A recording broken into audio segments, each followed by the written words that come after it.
Good afternoon and good evening.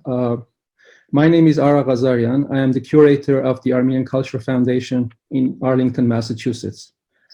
On behalf of the Board of Trustees of the Cultural Foundation and co-sponsoring organizations Amaras Art Alliance and Friends of the Armenian Culture Society and Alessandra Pompili for making this evening possible. I welcome you to this special event dedicated to the 110th birth anniversary of Alan Hovhaness, one of the greatest composers of the 20th century. Hovhaness's compositions are known for their many exotic, rhythmic, melodic, and instrumental resources, as his descriptive titles indicate. His works are lyrically expressive and de-emphasize harmony. His compositions after that period fall into several categories, including several chamber operas, large works for soloist, chorus, and orchestra.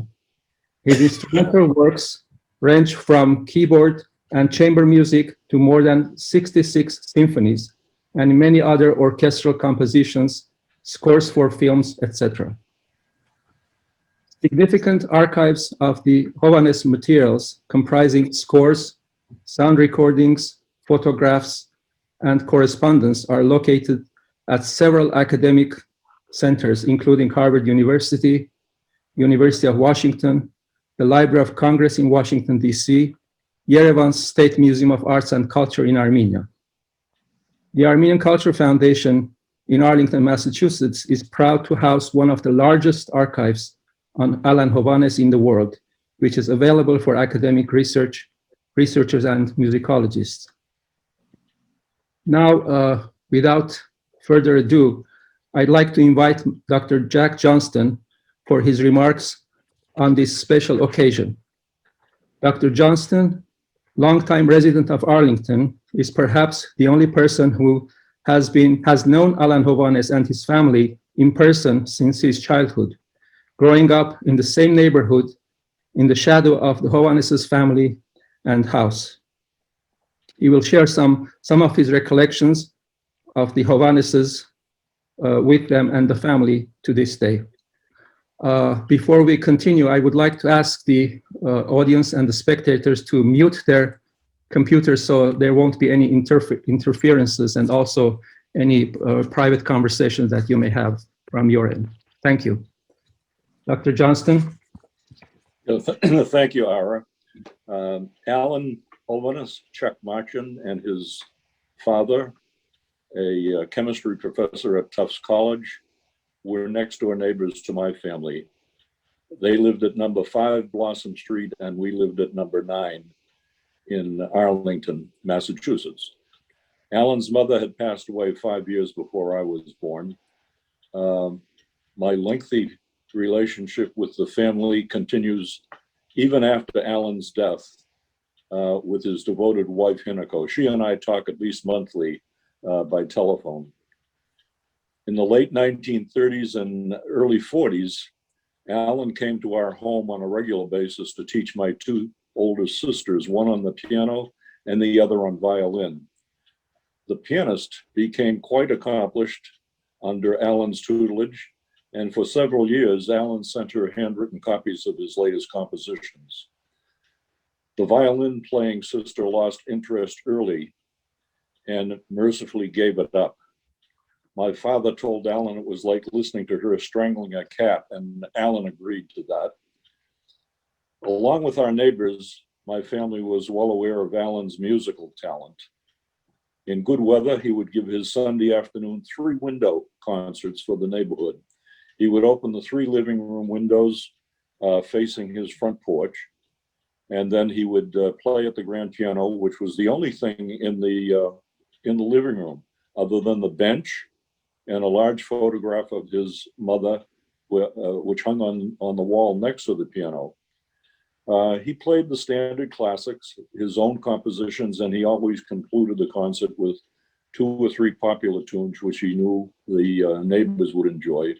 Usually 20 to 30 neighbors would sit on the porch, the front steps of the porch and the lawn, just listening to him play. It was something we all looked forward to and enjoyed. My father passed away when I was 13, and Alan's father, whom everybody in the neighborhood called Professor, he became a surrogate father to me. He gave me a small allowance to keep his yard clean and was a strong influence on my school performance. At that time, Alan had completed his attendance at Tufts and the conservatory in Boston and was living in Boston. He also had secured work as the choir director at St. James Armenian Church in nearby Watertown. He visited his father frequently, and the two of them enjoyed taking walks, usually 5 miles or longer. They did that over to the nearby lakes abutting Arlington. The extent and status of Alan's music was driven home when several of us accompanied the professor to the Boston Symphony Hall, and we experienced an evening of Alan's work conducted by Serge Koussevitzky. It was a most memorable time, what with Alan being introduced to a full house, and in turn, his pointing out his father sitting in the first balcony just off the side of the stage. Actually, it was the only time I ever saw the professor in tears. He was just so proud of Alan. It's very hard to recall in chronological order the memories I have of Alan and his father. As a child, I played with Alan's daughter, Jean, who grew up to become a talented musician in her own right. At that time, she lived in New Hampshire with her mother, who was then separated from Alan, and then was subsequently divorced. During that period, Jean visited her grandfather every month for several days at a time. And the professor was heartbroken when Jean and her mother moved to California when her mother remarried. There are some headline events that may be of interest. I recall Jacqueline Kennedy inviting Alan to the White House for dinner. That created quite a buzz in the Boston newspapers. I also recall his 80th birthday celebration at Carnegie Hall in New York City. Alan was called up onto the stage while being serenaded by the late folk singer Richie Havens. He was singing "Here Comes the Sun," and one of the Beatles, Paul McCartney, was standing nearby cheering. The audience was replete with all sorts of celebrities, performers, political, even religious figures. Alan later said that even the critics had nice things to say about that evening. In closing, there are a few things I'd like to mention. Alan's very first recording label was called Poseidon. That was also the name of the ship on which his father escaped with his life during the Armenian genocide. The Chakmachian family experienced some form of discrimination when they first settled in the Boston area, and this caused them to move to Arlington when Alan was about 4 years of age. And what a blessing to the community and certainly to the neighborhood. I was informed by the late pianist virtuoso Martin Burkowski that when Alan died in the year 2000, BBC London played 2 uninterrupted hours of Alan's recorded music, and they did that in his honor. I have a couple of things that I'd like to show. The first is a CD album, and it's called Alan Hovhaness, an interview with a master composer. It was done in March 13, 1984. And in it, Alan discusses his personal life, beginning when he was in elementary school, and then he goes forward from there. It's interesting. He talked about, apparently he was bullied when he was in school because he was certainly different. And he talked about getting judo lessons from one of his classmates in exchange for piano lessons. Anyway, that album, which I'm holding, is available through the Library of Congress, Robbins Library in Arlington, Massachusetts, the Armenian Cultural Foundation in Arlington, and Arlington High School. And I have to proudly say that this is our daughter's work. It was part of a winning essay that she won, sponsored by the Arlington Historical Society. She did this in 1985. She subsequently graduated from BU and Pennsylvania State College of Medicine, and she practices medicine now in Johnstown, Pennsylvania, and she lives there with her husband and sons. The final thing I want to show you is a treasure, and this is the page 69 of the Mount St. Helens Symphony, number 50. This was Alan's favorite symphony. He told me that. And it's a gift from him on my 52nd birthday.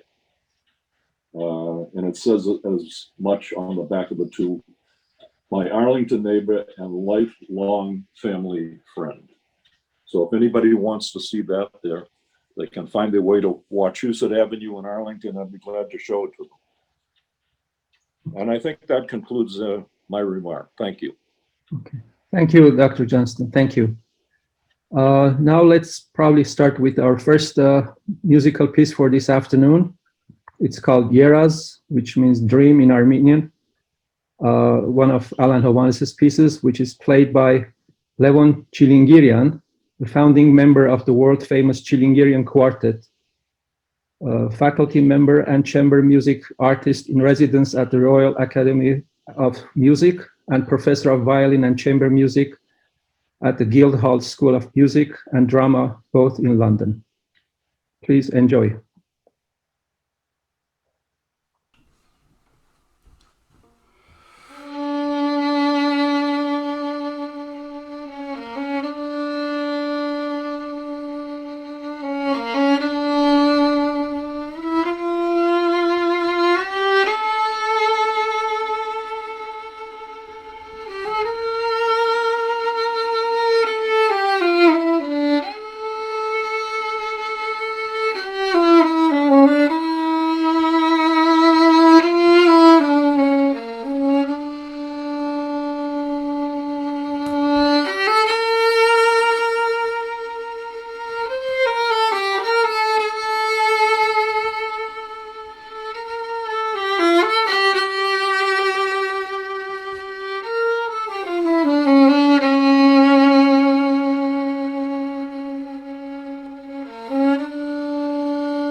Alan Hovhaness's music has been influenced by various cultures of South Asia and the Far East, India and Korea and Japan in particular. The first speaker of today's program is Dr. Craig Parker, Professor of Music History at Kansas State University. Dr. Parker is the author of numerous articles and has served on the advisory boards of Dictionary of American Music and was College Music Society board member for musicology for many years. He is the recipient of Society for American Music Distinguished Service Citation in recognition for his sustained contributions to the Society and its appreciation for nurturing our national music. Dr. Parker will speak about the connection and influences of the Indian musical elements in Alan Hovhaness's musical legacy. Dr. Parker. Thank you, Ara, and thanks for that incredible performance. I've loved the music of Alan Hovhaness ever since I first encountered it when I was in junior high school, which was, for those of you counting, was way back when Kennedy was president, I think. Oliver Daniel described Alan Hovhaness in the 1958 issue of Saturday Review. Quote, "He is a blend of saintly El Greco-like mysticism, Oriental resignation, and Western dynamism. So is his music." Composer Henry Cowell remarked, "His is moving, long-breath music, splendidly written and unique in style. It sounds like the music of nobody else at all."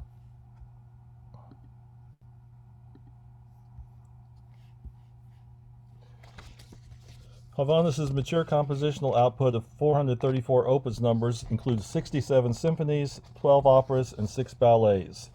His best-known compositions include the Mysterious Mountain Symphony of 1955 and the trumpet repertoire standard, The Prayer of St. Gregory, an interlude from his 1946 opera at Johnston. And I might add, that's been recorded over 3 dozen times. Hovhaness's unique style incorporates the modal sounds of Armenian folk song and Orthodox music, Renaissance-like polyphony, Indian ragas, and various East Asian elements. The musical polyglot Hovhaness avoided atonal music, stating, "To me, it is against nature. There is a center in everything that exists. Music with a center is tonal. Music without a center is fine for a minute or two, but it soon sounds all the same." Born in Somerville, Massachusetts in 1911 to a Scottish mother and Armenian father, Hovhaness died in Seattle in 2000. He studied composition at Tufts and at the New England Conservatory with the distinguished teacher Frederick Converse. Hovhaness' spiritual mentor was the Greek mystic painter Hermann di Giovanni, who was living in Boston at the time, who exposed Hovhaness to the ancient world of Armenia, Greece, Egypt, and India. In 1936, Hovhaness encountered Vishnu Sarali, the North Indian musician who had come to Boston with the dancer Uday Shankar, Ravi Shankar's older brother. Hovhaness became acquainted with the music of India, then little known in the West, through his exposure to Indian musicians living in Boston, and he briefly studied the sitar. This study activated an interest in various types of Eastern music, many of which had a tremendous influence on him. His first composition to exhibit this influence was his 1936 cello concerto, although most of his works before 1943 utilized a late Romantic harmonic idiom mixed with Renaissance influences. Unfortunately, the cello concerto was not premiered until 1975. While attending Tanglewood, he received scathing criticism from Aaron Copland and Leonard Bernstein about his Exile Symphony. Hovhaness then allegedly destroyed approximately 1,000 of his compositions that dissatisfied him. Determined to develop his own compositional voice, Hovhaness embarked upon the study of his Armenian heritage and intensely examined the music of the Armenian priest, composer, scholar Komitas Vardapet. The modal music of the Armenian Orthodox Church, the Armenian history and geography, and Armenian dance music remained influences throughout his career. From 1959 to 71, when many of his colleagues adopted serialism or collage techniques, Hovhaness instead utilized more Asian elements in his compositions. His final period, from 1971 until his death, exhibited a return to Western influences as Asian elements slowly receded from his style. His first intensive incorporation of Asian elements into his compositions was in 1959 and 60, when he was in India on a Fulbright scholarship, studying the Carnatic music of southern India. While there, he learned to play the veena, made numerous field recordings of Indian musicians, and assembled a treatise called 308 Carnatic Ragas of South India, a work which unfortunately was never published. He became the first Western composer to perform at the Madras Music Festival, playing his Madras Sonata for piano and conducting his Symphony No. 8 on January 1st, 1960. Although the score of the Madras Sonata states that it was commissioned by the Madras Academy of Music, it was actually composed between 1947 and 51, but was revised in 1959 after he got to India. Each of the sonata's three movements imitates the jala, which is the continuous playing of the droned strings of a plucked string instrument. This technique permeates much of his music, especially that for the keyboard from the 1940s onward, even music that has no other Indian connection. The Symphony No. 8, nicknamed Arjuna, was composed in 1948, although Hovhaness led the Indian audiences to believe it was composed there. It depicts the famous archer who is the son of the god Indra from the Mahabharata. Many years later, Hovhaness admitted this symphony was based entirely on Armenian modal modulation. He said, "The Armenians weren't ready for it, but Armenian procedures so closely paralleled those of South Indian music that the piece was accepted by Indians as authentic." Hovhaness became the first Westerner to receive a commission from the All India Radio, Madras. Inspired by his visit to the revered Nagoradhaga shrine, the resultant work, Nagaran, named after an Indian saint, for an orchestra of South Indian instruments, was received with extreme enthusiasm by Indian musicians and audiences after its broadcast on February 3rd, 1960, over All India Radio. In 1964, Hovhaness rescored the work for cello and Western percussion instruments. Unfortunately, the initial version of Nagaran remains unrecorded, while the second version was just released last year. An article in the February 6, 1960 issue of The Hindu stated, "This is perhaps the first occasion on which a Western composer has created a piece for a South Indian orchestra." In his 1960 article titled American in India, Robert Sabin wrote that Hovhaness's audiences liked and understood best the pieces in which he has been completely Oriental, abjuring tonality and development in the Western sense. The very works that Western listeners have called monotonous were those that excited his Indian listeners the most. On the other hand, they could not follow his modal fugues, which have delighted Westerners. The Madras Sonata ends with a modal fugue.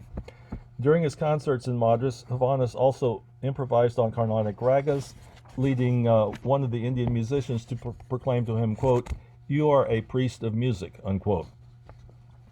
Although some sources date the composition of the 8-movement piano suite Shalimar as early as 1950, the composer's preface in the published score states that it was composed in Kashmir during October 1959 after visiting the Mughal Gardens and many beautiful mountains in the Himalayan regions. And this is a picture of the Mughal Gardens up on the screen. The form of the suite, with its interludes for borders, suggests the carpet-like design of Mughal Gardens. 4 of the suite's 8 movements are jalas. One of his most played works that he wrote in India is the Symphony No. 7, Nanga Parvat, for wind orchestra, composed between November 16th and 28th, 1959 in Delhi. Nanga Parvat in Kashmir is the world's 9th highest mountain at 26,660 feet above sea level. Composed for the American Wind Symphony Orchestra, this symphony received a tumultuous ovation at its Pittsburgh premiere before an audience of about 6,000. The critic for the Pittsburgh paper wrote, "The Symphony No. 7 of Hovhaness made the most impression on the audience. It is a superb work, carefully wrought by a composer who is both inspired and imbued with craftsmanship," unquote. Probably even more appreciated by the composer was a post-performance comment by a workman in overalls. "Mr. Hovhaness, you have brought the Himalayan mountains to Pittsburgh." And let's hear the opening of the second movement, a raucous march in which Hovhaness evokes the wild improvised street marches of the bands in Indian villages.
Okay, I'm going to have to cut it short there. Sorry.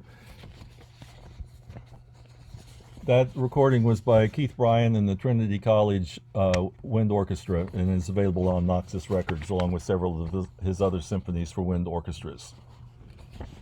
Unfortunately, his stay in India was not totally pleasurable. A letter to Hovhaness' patron, Dr. Elizabeth Gregory, from a correspondent with an illegible signature, related, "Alan says he and his wife suffered terribly from food and water. He is leaving India this month for Tokyo." The Hovhannesses arrived in Tokyo on February 13th. He never again had the opportunity to return to India. However, Indian influences continued to appear in his compositions. Among his later Indian-influenced compositions are the 1962 ballet Wind Drum, based on the story about Brahma, the creator god in Hinduism, and the Symphony No. 15, Silver Pilgrimage, a 4-movement work that brings together many of the diverse elements present in Hovhaness' compositional output, including Indian ragas and gagaku traits.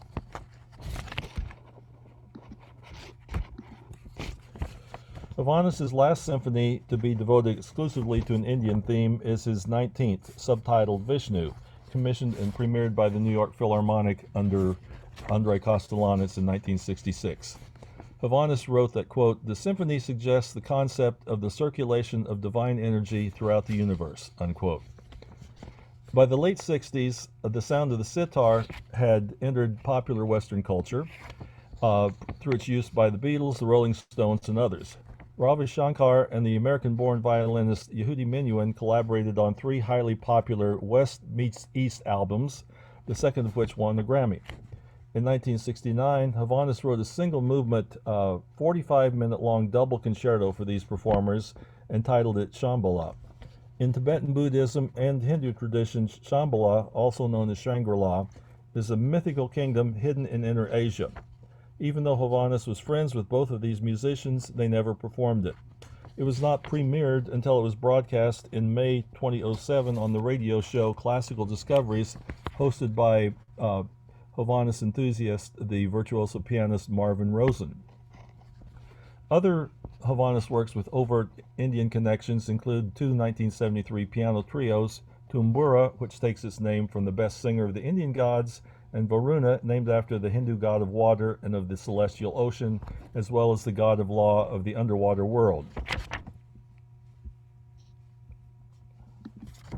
After his final marriage in 1977, Indian influences in Hovhaness's music waned, as many of his later compositions were dedicated to, inspired by, and or intended for performance by his wife, the virtuoso coloratura soprano Hinako Fujihara Hovhaness.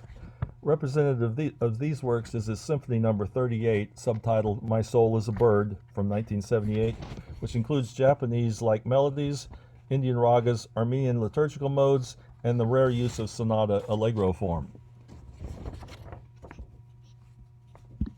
In many of his compositions, Hovhaness achieves a unique cross-cultural synthesis long before the now common term world music became popular. Los Angeles Times critic Mark Swed remarked that Hovhaness was a crucial figure in the whole development of the world and spiritual traditions now so much a part of the musical mainstream. The 21st century may well count him as a major pioneer, unquote.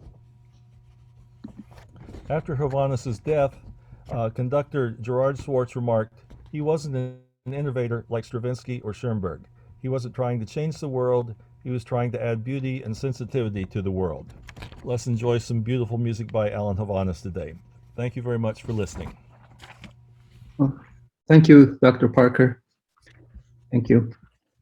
The second piece selected for this today's program is Lament, written by, again, of course, Hovhaness in 1935, played by Einar Johannesson from Iceland, recorded on April 15 in Reykjavik Cathedral. Mr. Johannesson is a graduate of Reykjavik College of Music and Royal College of Music in London with Barnard Watson and John McCaw. He is the winner of several competitions, among them Sir Yehudi Menuhin's Live Music Now in 1976, and 3 years later, the Sonning Prize for Young Nordic Soloist. He has appeared as soloist and chamber musician all over the world and recorded for various radio and television networks, often presenting pieces specially written for him. Einar Johannesson was principal clarinist of the Iceland Symphony Orchestra from 1980 to 2012 and is a founding member of the internationally recognized ensemble Reykjavik Wind Quartet. Lament by Alan Hovhaness.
Our second speaker is Dr. Anthony Sheppard.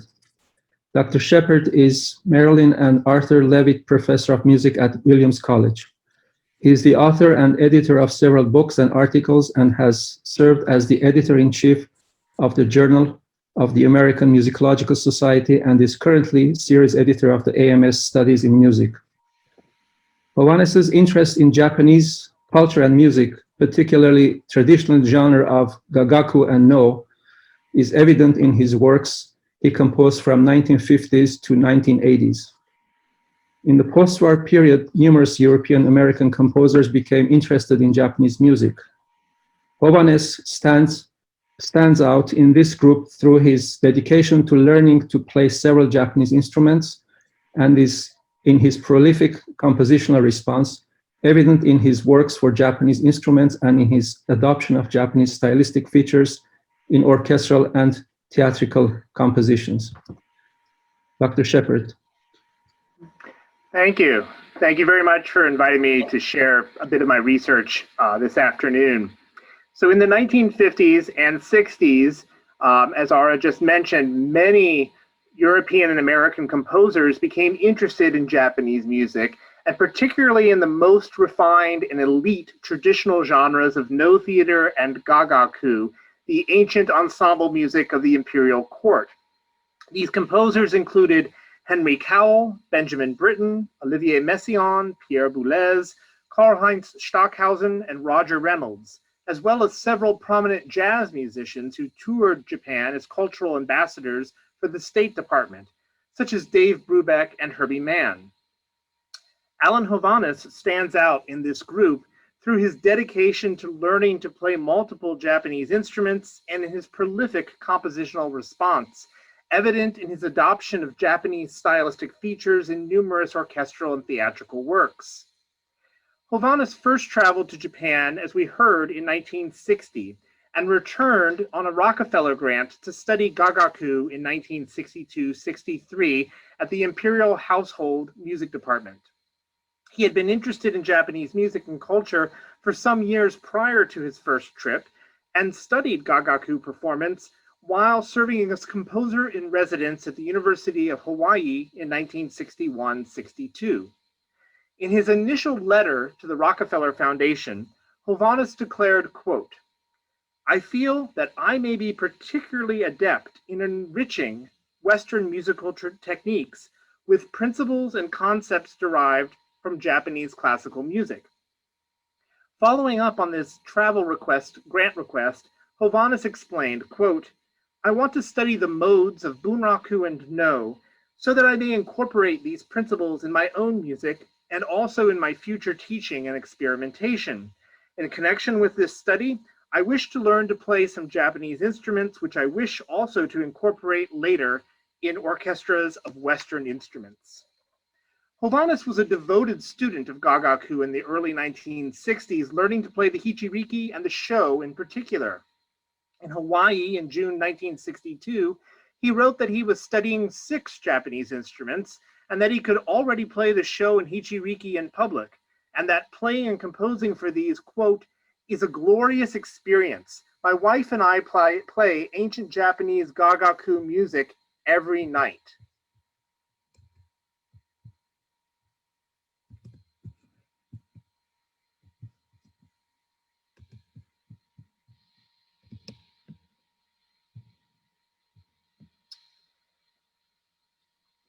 Note that Hovhaness here is seen holding the sho, a Japanese mouth organ that plays sustained clusters of pitches, and we'll hear the influence of that in a bit. Upon receiving the Rockefeller funding, Hovhaness attested that he and his wife at the time, quote, "already practiced the sho, ryuteki, hichiriki instruments of gagaku, as well as shamisen, so we will be well prepared for this wonderful study." Throughout his long career, Hovhaness repeatedly asserted in lectures, interviews, and articles that he used, quote, "principles, but not melodies from exotic musical cultures." As early as 1954, he explained that in his compositions, quote, "while elements of style have been absorbed from Indian, Arabic, and Japanese traditions, the music is original, an addition to tradition, not an adaptation. The melodies are not quoted from folklore, but are original melodies composed in traditional scales. I have identified some 24 works composed by Hovhaness in the 1950s into the 1980s that indicate Japanese influence in their programmatic titles, instrumentation, and/or stylistic features. Multiple compositions were inspired by specific Japanese sites, artworks, or cultural figures. For example, the 1953 song, "O Lady Moon," for soprano or women's chorus, accompanied by clarinet and piano, employs a text by the Japanophile writer Lafcadio Hearn, but otherwise exhibits no Japanese features. Hovhaness completed the first version of the Fuji cantata for women's chorus, flute, harp, and strings in April 1960 in Tokyo. The text for this work was from the 8th century poetry collection, the Manyoshu, and suggestions of Japanese, specifically Gagaku influence, are evident in the sections of uncoordinated playing marked in the score, "very free, not together," the general plodding rhythm, and the prominence of the flute. In addition, Hovhaness repeatedly composed for Japanese instruments during his period of Gagaku study, including in the 1962 sonatas for Hichiriki and Sho, Ryuteki and Sho, and she's holding a Ryuteki, and the 2 sonatas for Koto. Numerous works by Hovhaness composed during this period feature specific aspects of Japanese traditional music. The orchestral Meditation on Zeami from 1963, which was premiered by Leopold Stokowski, includes sliding between pitches and show-like violin clusters. Zeami was the most prominent figure in the history of No. Hovhaness's Ode to the Temple of Sound from 1965 has an opening and closing section marked by tone clusters resembling the show and a big pentatonic brassy theme, while the middle section of the piece is Western in style with a folk-like rhythmic lilt and fugal texture. Here is an excerpt to turn up your volume because apparently it wasn't very loud when I played it in a test run before. It would also be good if I could find the play button.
Two Japanese-inspired 1964 orchestral works stand out in Hovhaness's oeuvre.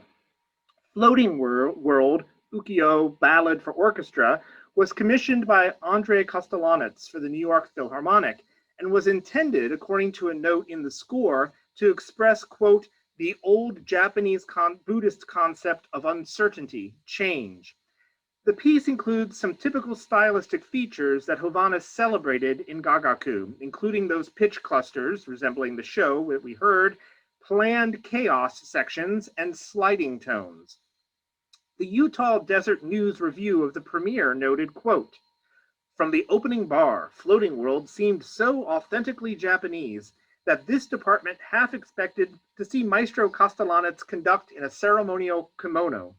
One does not paint the impression of rising mists around Mount Fuji in counterpoint, but rather in shimmering whole-tone harmonies enhanced by oriental rhythms played by gongs and drums and odd to us imitated sounds of the Japanese guitar-like instruments. This excerpt from the review points to the generally positive and exuberantly exoticized reception of Hovhaness's musical Japanisme. It remains unclear in what way the similarly well-received fantasy on Japanese woodprints might represent a response to specific examples of that most famous of Japanese visual art forms. This work, for a xylophone soloist and orchestra, features several aspects of Gagaku's style, including big glissandi in the woodwinds in the style of the hichiriki, which is a piercing double reed oboe-like instrument, and the ryuteki, the flute we saw before, as well as those sustained clusters resembling the sho, mouth organ. Though it also includes a surprising stylistic shift at rehearsal 18 to a lilting tune in 6/8. Japanese influence is also abundantly clear in Hovhaness's operas, 8 of which were composed between 1959 and 1969, the height of his interest in Japanese culture. Hovhaness employed harmony based on Gagaku sho clusters and included kako-style drum rolls in his no-influenced stage works. By combining no and Gagaku traits in these chamber operas, Hovhaness prefigured Benjamin Britten's Japanese-influenced church parables, which were composed in the mid to late 1960s. Like many of Hovhaness's compositions, these no-influence theater pieces were intended to express mystical and religious themes, as well as aspects of the composer's Armenian heritage. In these works, Hovhaness's musical exoticism is achieved through characteristic instrumentation, the use of a limited number of pitches and a predominantly melodic texture, and a vocal style that includes chant-like passages and extensive sliding between pitches, often within the range of a semitone. In March 1961, as he turned 50, Hovhaness was asked about his favorite music, and he listed music of South India and Japanese theatrical traditions, and the music of the Japanese composers Toru Takemitsu and Toshiro Mayuzumi.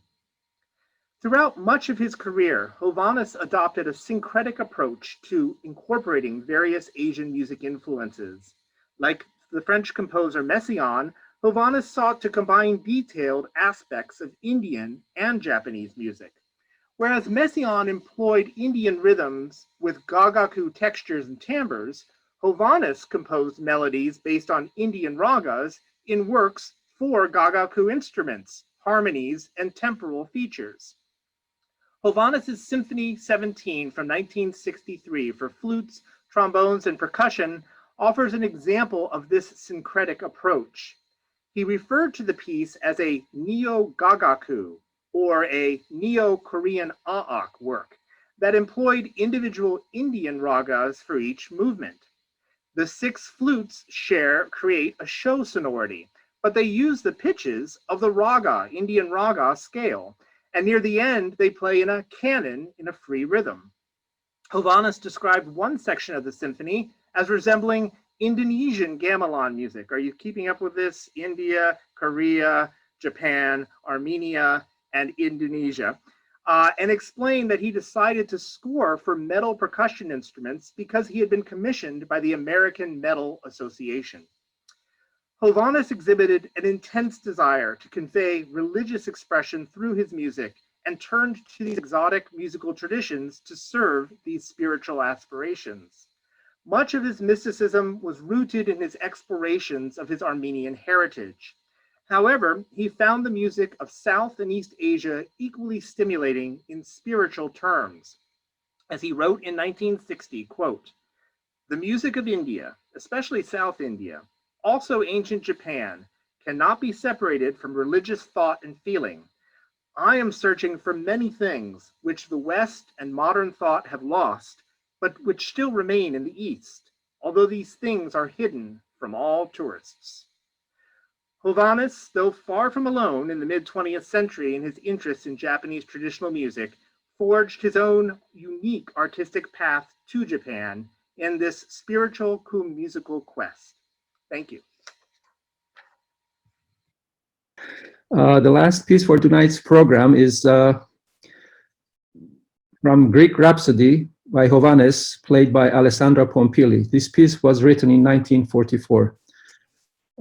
Alessandra Pompili has performed for years as a soloist to critical and public acclaim in Italy, United Kingdom, Hungary, Iceland, Germany, Poland, United States. And besides the international repertoire, Alessandra is an advocate of the music of Alan Hovhaness, often performing and or recording, and its premieres, for example, Alan Hovhaness's sonata Cougar Mountain, which was released recently. With further ado, just please enjoy this piece.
Our last speaker is Dr. Pasquale Tassone, former director of the music programs of Arlington High School, where Hovhaness attended and graduated in 1929. Dr. Tassone is a graduate of the Giuseppe Verdi Conservatory in Milan, has an honors diploma from Kagane Academy of Siena, Italy, and a PhD from Brandeis University.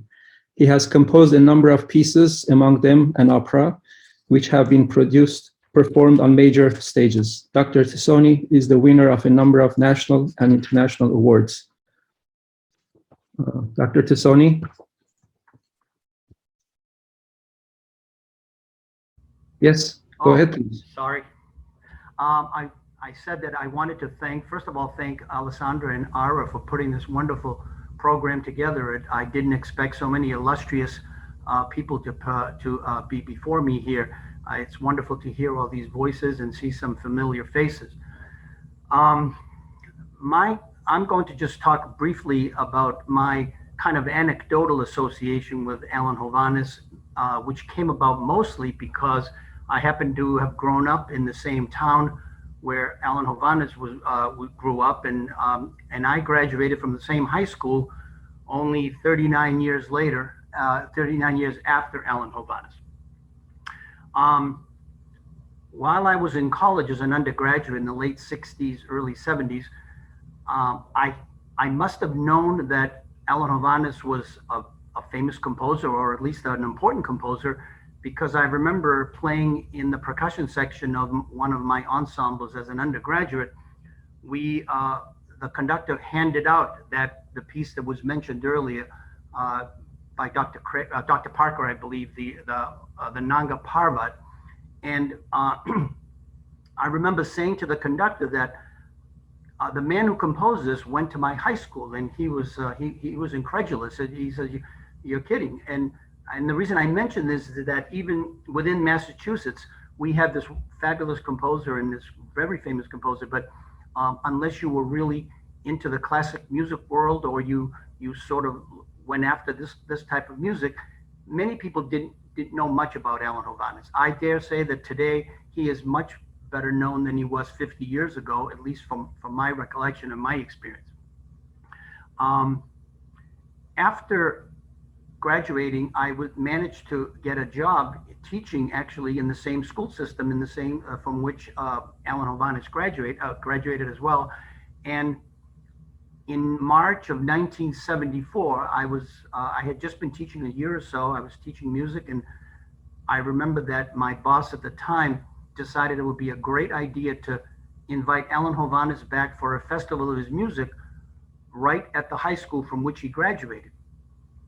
At the time, I was an aspiring composer. I was convinced, and I was sure that I didn't know much about composition. And so I thought this would be a wonderful opportunity to speak to a famous composer and ask him, what kind of tips can you give me? What kind of advice, But the interesting thing is that on the day that he arrived at Arlington High School, my boss, who had gone to the airport to pick him up, asked me if I would conduct the band as a warm-up, because the plan was to wait for Alan Hovhaness have the band waiting for him so we could begin rehearsing. So I remember the piece was his symphony for band, and I was conducting the piece, and at the very end of the piece, when the piece finished and I cut off the band, I noticed it was very, very quiet. Nobody, and students usually are not quiet. And I couldn't figure out what was going on. And when I turned around, there's Alan Hovhaness standing behind me at the foot of the stage. And I was absolutely mortified, because I couldn't imagine I'm conducting this man's music, and here he is standing behind me. Well, anyway, he was a very, very gracious person. For those of you who have met him, he had this kind of mystical quality about him. He walked very softly and very slowly.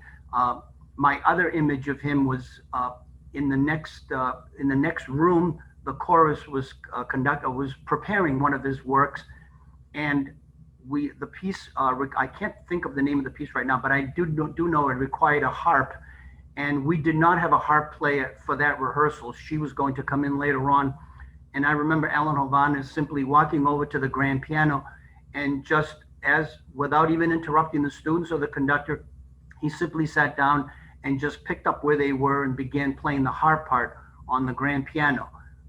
Never said a word, and it was never made a big announcement. It was just a wonderful, kind of an interesting experience.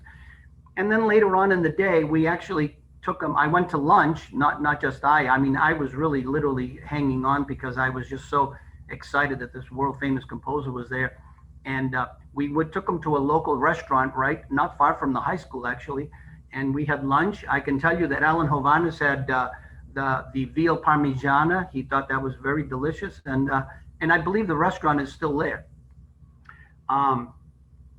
Since that experience, so then he came he stayed for an entire weekend. I actually performed in some of the pieces where we needed extra percussionists, and we did an evening of chamber music, and then we did an evening of large ensemble music. He came and conducted the last number, came up on stage. And anyway, he was wonderful. He was wonderful to the students, even though they were young and obviously not professional students. He was gracious to the people in Arlington who came to see him. He had quite a following from the local communities who came to the concerts, and it was a pretty big event in the Boston area. So as the years went on, over the next 40 years or so, it was interesting. I didn't meet Hovhaness. I didn't see Hovhaness again, but I kept having these what I call anecdotal and kind of strange encounters that involved Alan Hovhaness. For example, I met Jack Johnston, who you met earlier. He was our first speaker, and his lovely daughter, Lynn. Lynn was a student at the high school where I was teaching, and I didn't know at the time all of the history that you have heard earlier, that Jack was and his family were neighbors of Alan Hovhaness. And that CD that Lynn, his daughter, produced is a wonderful CD, because that was a real live interview where you could actually hear Hovhaness speaking in very casual kinds of terms, and in a manner that was very down to earth. It's a wonderful resource, and I always feel there was a great stroke of luck that Lynn decided to do that as a high school student, and it has a wonderful place here in all of our archives. Even at the high school, we had a copy of that CD. Later on, when I left the schools to go do my graduate work at Brandeis University, I happened to be talking to the secretary one day. Her name was Jessie Haroyan, and she asked me where I was from, and I told her I was from Arlington, and she said, and we got to talking, and I don't know how Hovhaness's name came up, but she confided to me that, well, she said, I knew Alan Hovhaness when I was young. As a teenager, she said, I actually took piano lessons from Alan Hovhaness, and I'll let you in on a little secret. She said, he actually asked me out on a date, but I was too young, she said, and my parents would not allow me to date Alan Hovhaness. She said, even though, and at that time he probably was not as famous, but I don't know.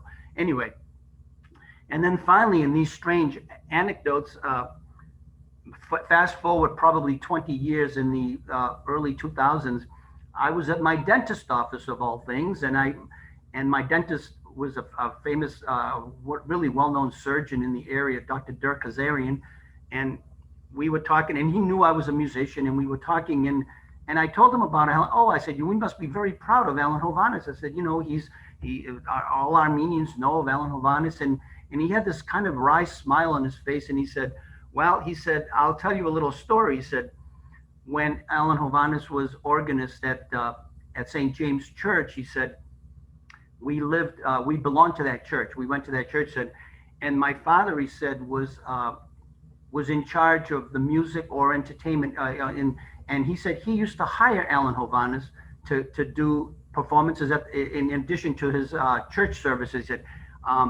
He said that, but he was not always very dependable. He was always composing, and he was always seemed to be a little distracted. He said, but my father recognized his genius, so he kept hiring him. I also, somebody mentioned Leonard Bernstein and some of the issues that happened around his Hovhaness's Tanglewood years. When I was at Brandeis, I studied with a wonderful composer, Harold Shapiro, who was a schoolmate and a neighbor of Leonard Bernstein when they were children. They went to Harvard 2 years apart, and Harold Shapiro was the first in the first class at Tanglewood that was taught by none other than oh gosh, the name just I'll think of it in a second. Anyway, one of the famous composers. I can't. Paul Hindemith, of course. Paul Hindemith was the teaching professor that year. And when one day in a conversation with Harold Shapiro, I happened to mention Alan Hovhaness. Somehow his name came up, and he said, "Well, you know," he said, "Leonard Bernstein and I." He called him Lenny. Lenny Bernstein and I, he said, "We actually used to visit Alan Hovhaness." He says. Leonard Bernstein did not like his music at all, he says, but we did go and visit his in his apartment when he lived in Boston and was teaching at Boston Conservatory. And he said, but you know, Leonard Bernstein was very, very, very mean and very cruel to Alan Hovhaness, he said, because he didn't like his music and he did not hesitate to let him know about it. You know, as you know, he said, Leonard Bernstein called his music Armenian ghetto music. He didn't think it was so great.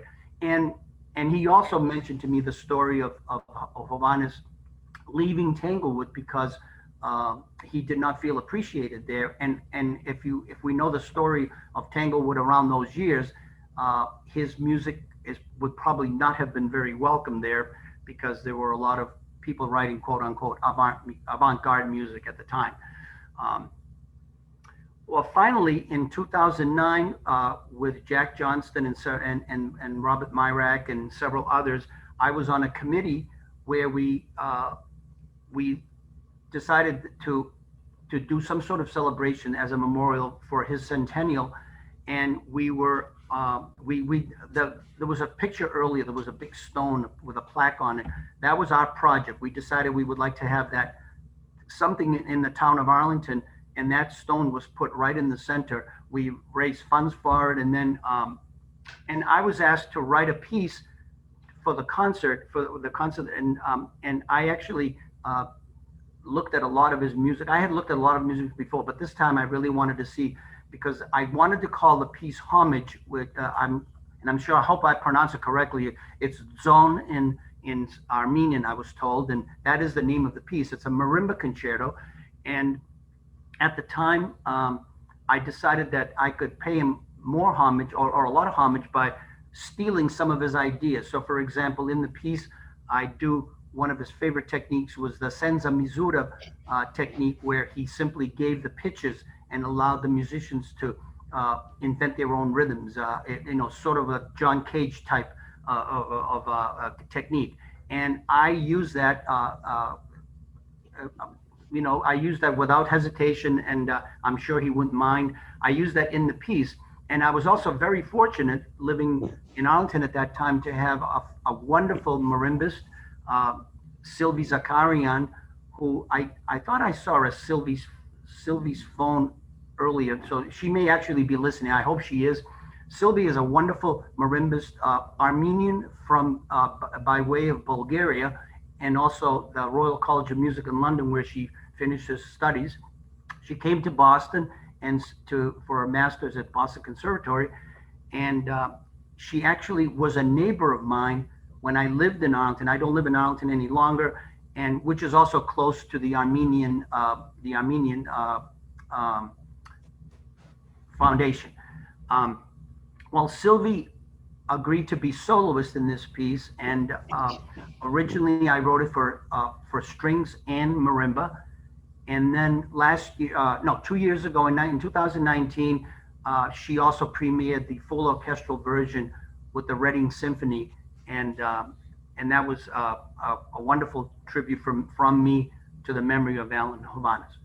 Finally, our next project involving Hovhaness is that we're hoping that as Arlington High School is in the process of being torn down and rebuilt, we are hoping that maybe we can get a wing or a section of the school, certainly the performing arts section ideally, to be named after Alan Hovhaness, since he was undoubtedly probably the most illustrious, certainly the most illustrious musical graduate from that high school.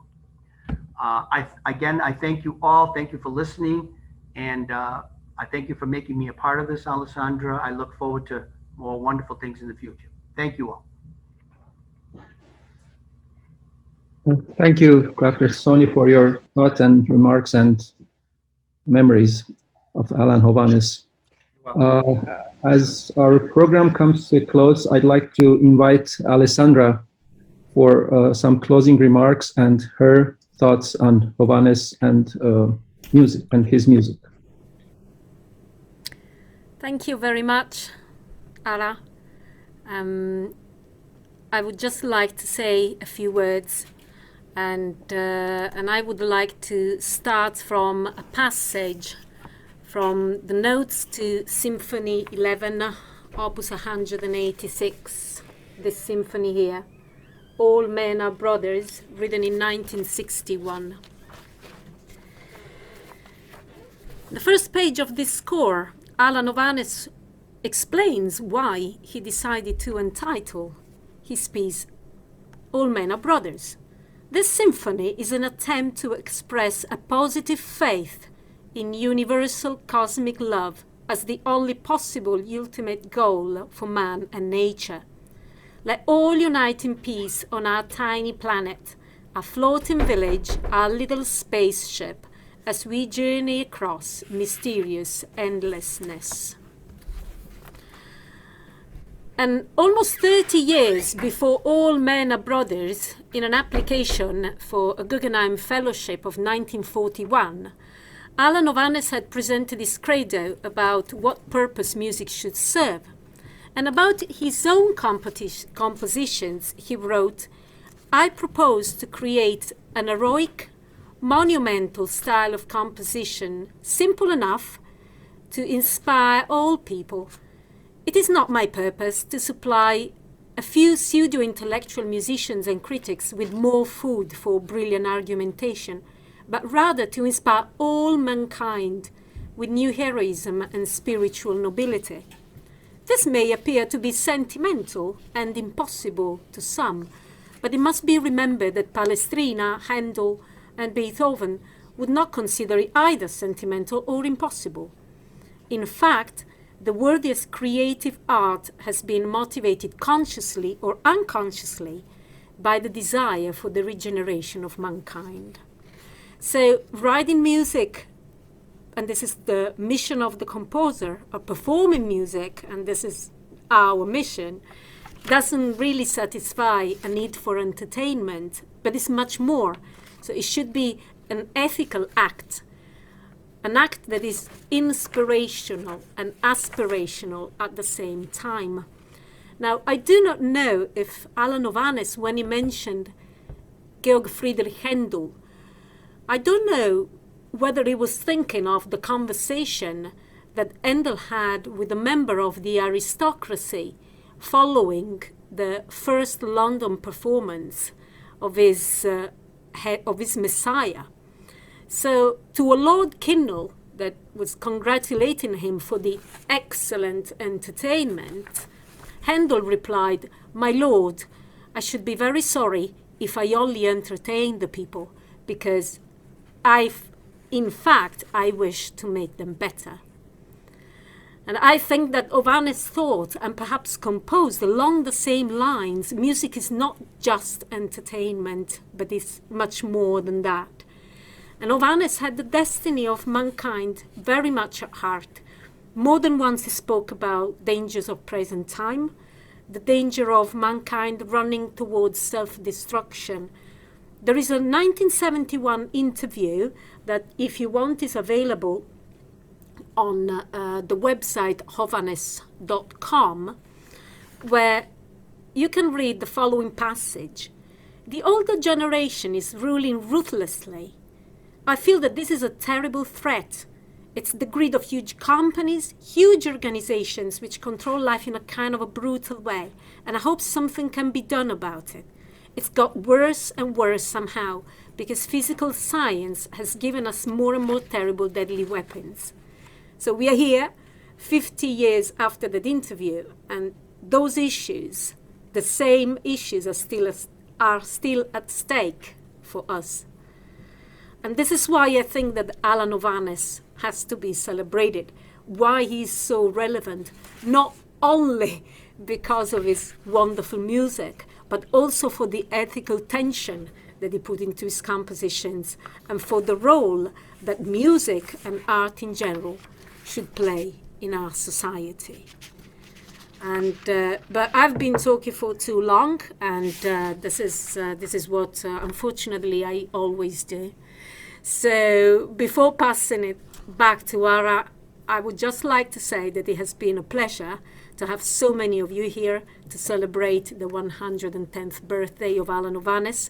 And I would like to take this opportunity to thank personally everyone who has made this event possible: panelists, professors Parker, Professor Sheppard, fellow musicians, Maestro Levon Chilingirian, and Maestro Einar Johannesson, and of course Dr. Johnston and Maestro Tassone, who opened and closed our evening. And needless to say, this would have been impossible without the commitment and the energy of Dr. Ara Ghazarian of the Armenian Cultural Foundation in Arlington and partners Amaras Art Alliance and Friends of Armenian Culture Society. So huge, heartfelt thanks to all of them, and of course to you who are here. Thank you for being with us. Back to you, Ara. Yeah, I'd like to also take the opportunity in my turn to thank all the participants, especially Alessandra also, who was the energy behind this project from the beginning. I hope you enjoyed the program and, of course, learn more about Hovhaness and his very rich legacy. We will close tonight's or this afternoon's program perhaps with one of Alan Hovhaness's best-known pieces called Shalimar, played by Hovhaness himself. Please enjoy and have a very good afternoon and evening. Thank you very much.